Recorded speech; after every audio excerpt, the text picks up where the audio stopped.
Sobrenatural. Deixa eu perguntar para os doutores que estão aqui, que vão conversar conosco, vão participar do nosso programa. A doutora Ana Helena, ela é gineobstetra, né, doutora Ana? A senhora acredita em manifestações sobrenatural?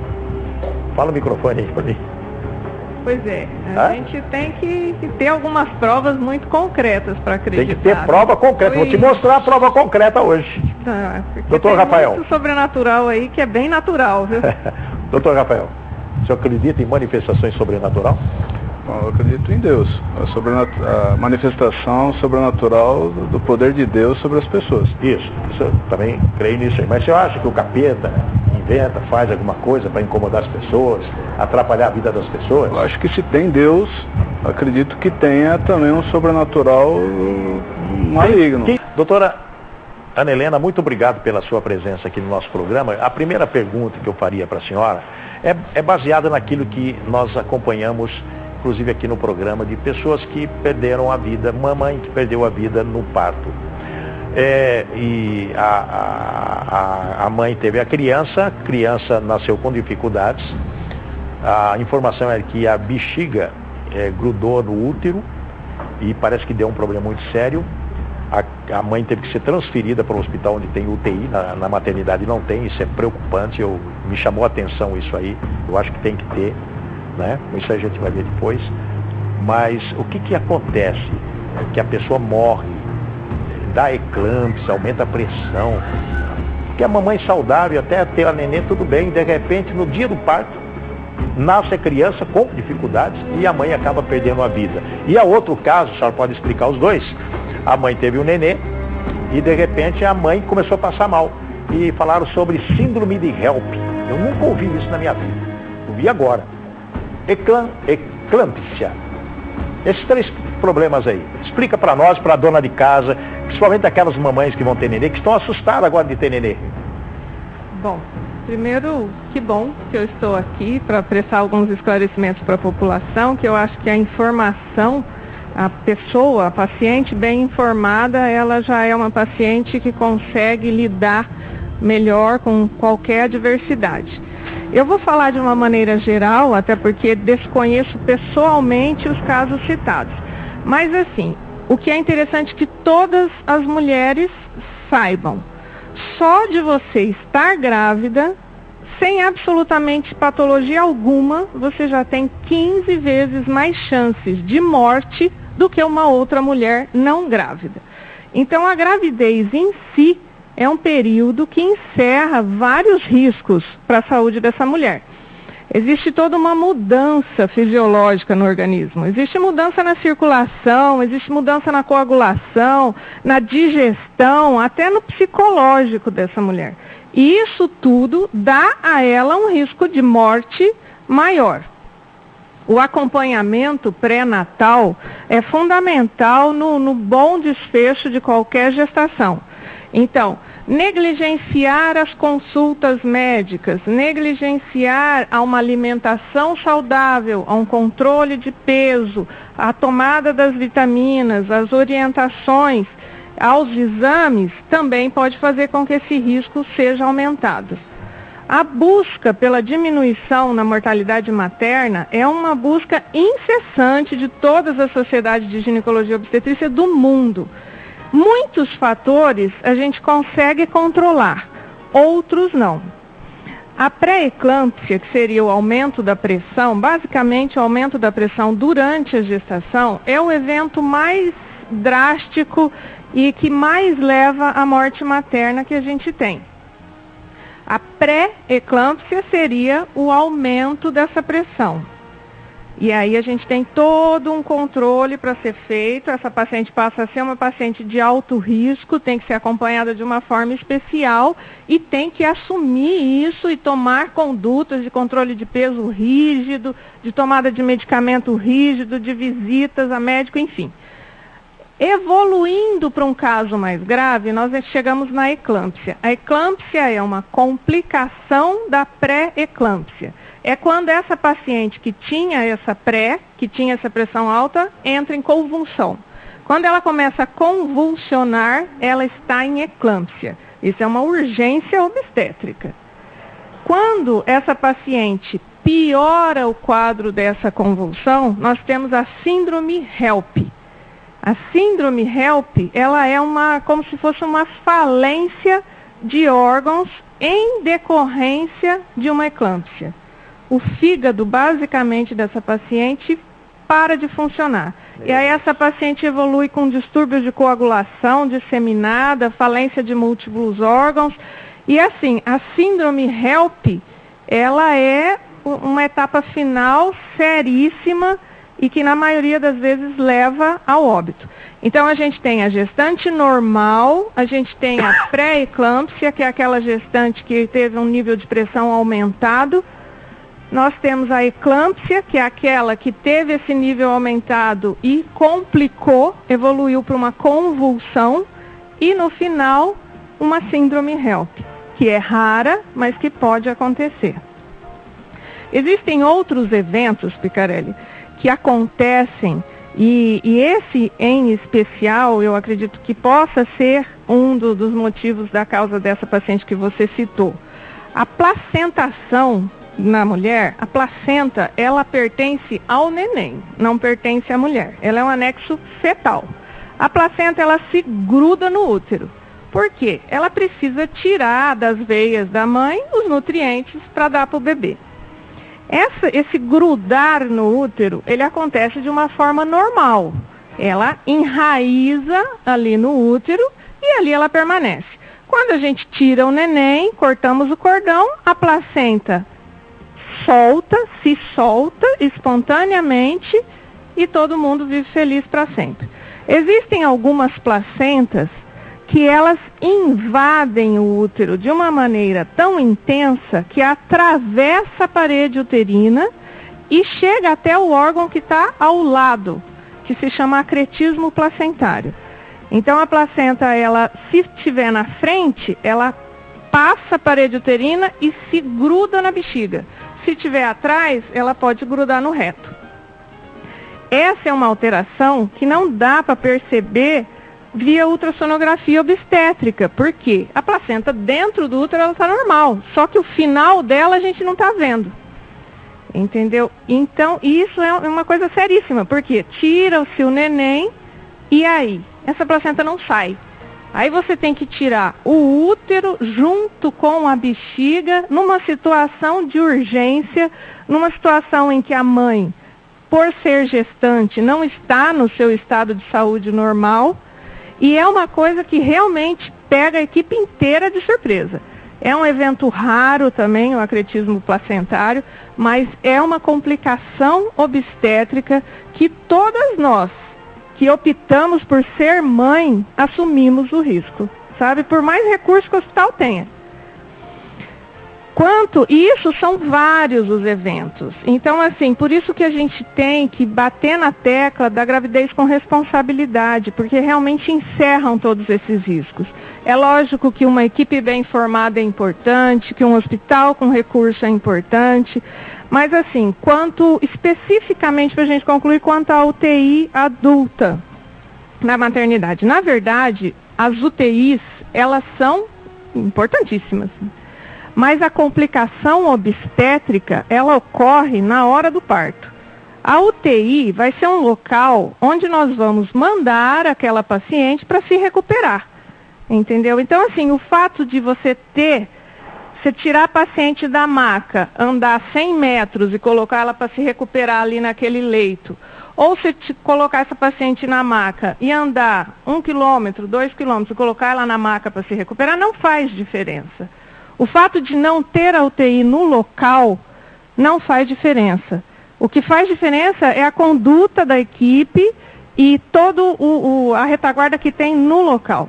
E assim, em se tratando da maternidade Cândido Mariano, que é um lugar onde eu estudei, que trabalho há anos, a gente tem sim uma equipe muito bem formada, a gente tem todos os recursos disponíveis, mas realmente existem eventos que são assim, muito tristes, fora da regra, tanto que isso entristece a todo mundo, desde o porteiro, desde o guarda ao cirurgião, sabe? Uma morte materna é um evento seríssimo, gravíssimo, que a gente não quer que ocorra. E vocês podem ter certeza que em todos os congressos, encontros, reuniões, discussões, e sempre que acontecem esses fatos, a gente senta, conversa, discute conduta para que isso não volte a acontecer. Daqui a pouquinho eu volto com a doutora Ana Helena e vou falar também com o doutor Rafael, que vai falar sobre neném, sobre criancinha. Nós temos algumas perguntas importantes para a orientação dos nossos queridos telespectadores. Hoje é um programa realmente de informação, hoje é um programa realmente de orientação. Doutor, falando aquilo que a doutora, sua esposa, falou, como pediatra, como que o senhor tem observado esses casos que nós estamos comentando aqui no programa para orientar a população a respeito?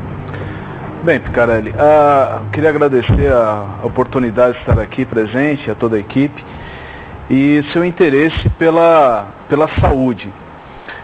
O que a gente percebe é o seguinte, uma gestação, existe um binômio mãe e filho. E de uma forma natural, nós nascemos disso, a humanidade ela cresceu dessa forma, ou seja, mães gerando filhos. Então isso com obstetra, sem obstetra, apesar do obstetra, com o pediatra, sem o pediatra, vai acontecer uma gestação e vai haver um filho, acontecer o parto. O que acontece é que, de uma forma natural, sem assistência, de cada 1000 gestações, 200 mulheres poderão vir a óbito, sem assistência nenhuma, ou seja, de uma forma completamente natural, tá? Então, existe o que o médico faz na sua tentativa de evitar que isso aconteça.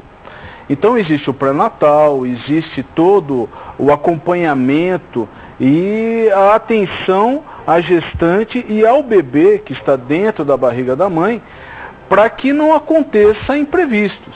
Mas isso não significa que você vai conseguir fechar em 100%. Sempre existe, nos países mais avançados do mundo, vai existir uma pequena fração de que escapa da condição e da técnica da ciência humana. Dentro da pediatria, para você ter uma ideia, quando me formei, estava em torno, na mortalidade infantil, em torno de 40 crianças para cada 1000 nascidos vivos. Ou seja, a mortalidade infantil de 0 a 1000, isso há 20 e poucos anos atrás. Hoje caiu assustadoramente. Por quê? Porque se evoluiu a ciência, se evoluiu a atenção ao recém-nascido.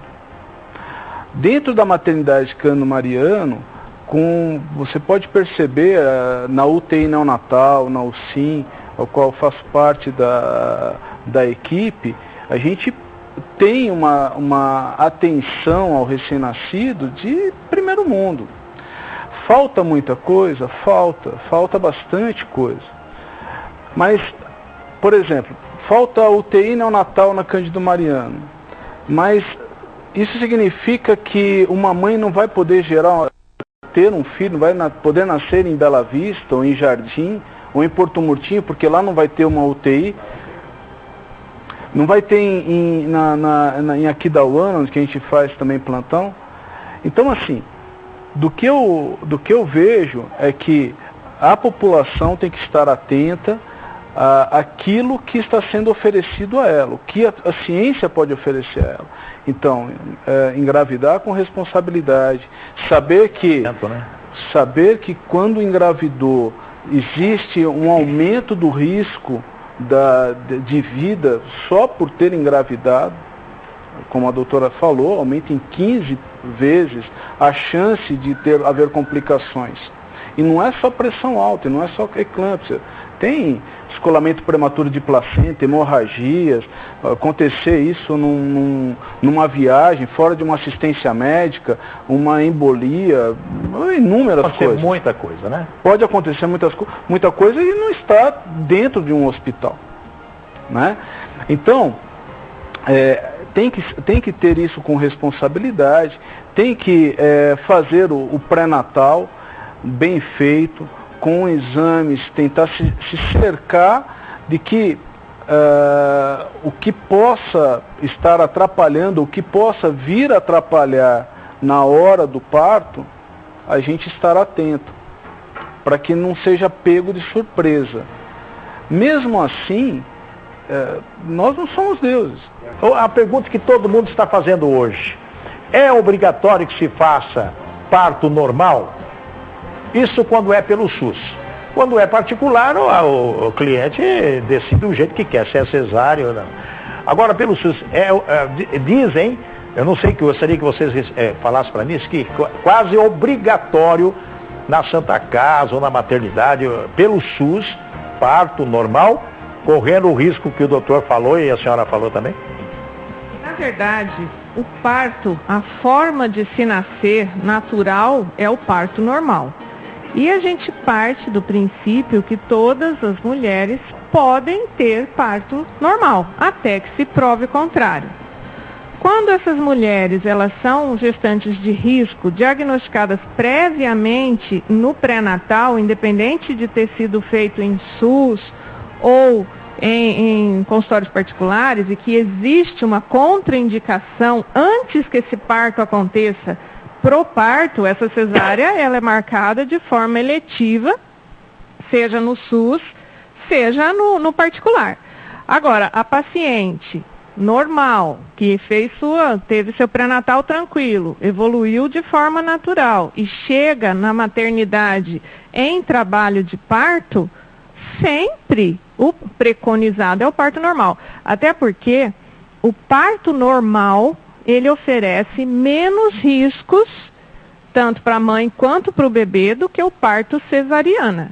O parto cesariano é uma cirurgia onde a paciente tem o seu abdômen aberto, ela é submetida a uma anestesia.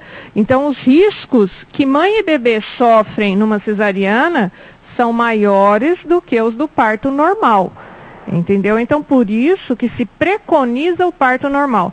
Mas é óbvio que a primeira... Passou o tempo.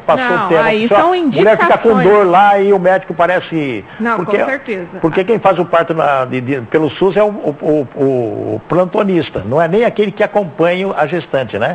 Na maioria é o plantonista, né? Isso. Que faz. É que as dores do parto, elas existem. Isso você não vai conseguir tirar. Então, assim, você tem um trabalho de parto de uma primigesta, ela pode durar quase um dia inteiro. Meu Deus. E está tendo contrações, e vai haver dilatação. O problema é que aí você tem alguns fatores, que é o fator social, o fator do acompanhamento de alguns familiares que, vendo sua filha chorar porque está tendo dores e tal, não entende que aquilo ali é que aquilo ali tudo é normal, entendeu? Temos e aí o que acontece? Eles, às vezes a família pressiona para que haja Tira logo o nenê. Tira logo o nenê. Vamos ver a pergunta da telespectadora, por favor. Vamos ver. Olá, Picarelli. Meu nome é Suélia, tenho 27 anos, eu moro aqui em Nova Andradina e eu gostaria de saber se é possível eu gostaria de perguntar para a doutora Ana se é possível uma mulher que acabou de fazer uma laqueadura engravidar novamente, né, depois de 5 meses. Eu gostaria de saber se é possível. Muito obrigada. Sim, a laqueadura tubária, ela é uma cirurgia que é feita nas trompas da mulher e é feita uma obstrução parcial nessa trompa. Existem alguns organismos que têm o capricho de se cicatrizarem muito bem e restabelecerem a normalidade dessa trompa. Não é comum, é raro acontecer, mas uma religadura espontânea das trompas após uma laqueadura é possível. Como a vasectomia também, pode acontecer uma reversão espontânea, mesmo que a cirurgia tenha sido bem feita. Então, Suelen, cuidado aí, viu? Agora, bom, sei lá como que as mulheres e os homens decidem para ter ou não, ficar grávida ou não. Esse negócio de dizer, acabou, não tenho mais filho, até, entre aspas, né? Pode acontecer, né? Muito bem. Mais uma pergunta, a última para encerrar o nosso programa, depois nós vamos trazer a nossa resposta aqui. Pode colocar ali, Robson. Quero agradecer o pessoal que está manifestando aqui. Para explicar, para esclarecer. A moça teve o filho, ficou grávida de gêmeos. Gestação normal, de repente tem a informação que um dos nenês morreu ali no útero. Como fazer? Tem jeito de tirar ou tem que esperar os 9 meses terminar? Pois é, isso é um caso grave e realmente dá bastante, a gente fica bem com dó, né, quando acontece. Mas enfim, a gestação gemelar, ela só por ser gemelar, ela já é considerada de alto risco. Então a gente acha muito bonito na televisão, eu quero ter gêmeos, eu quero ter gêmeos. Mas a paciente que engravida de gêmeos, ela corre o risco de muita complicação. Ela é alto risco mesmo e a morte de um dos fetos é uma coisa que pode acontecer. Depende muito, Picarelli, depende da situação que isso aconteceu, da idade da gestação que isso aconteceu, mas em alguns casos não se tira o feto que foi a óbito, permanece para que o outro possa se desenvolver, a não ser que já seja uma gestação de tempo. Mas assim, tem que se fazer pré-natal desde o início. A paciente suspeitou de gravidez, procura, até para identificar se é uma gestação gemelar ou não. Muito bem. Nós temos quanto tempo de programa ainda? Eu vou fazer uma pergunta rápida, rapidinha, só temos poucos minutos. Coloca ali o teste do olhinho que o Picarelli fez, o teste da orelhinha. É importante esses testes? Fiz o teste de fibrose cística. É importante, Sim. doutor Rafael? Sim, é importante porque, olha, eu tive uma paciente, antes de se ter o teste do olhinho para todos os bebês, nós fizemos um diagnóstico de um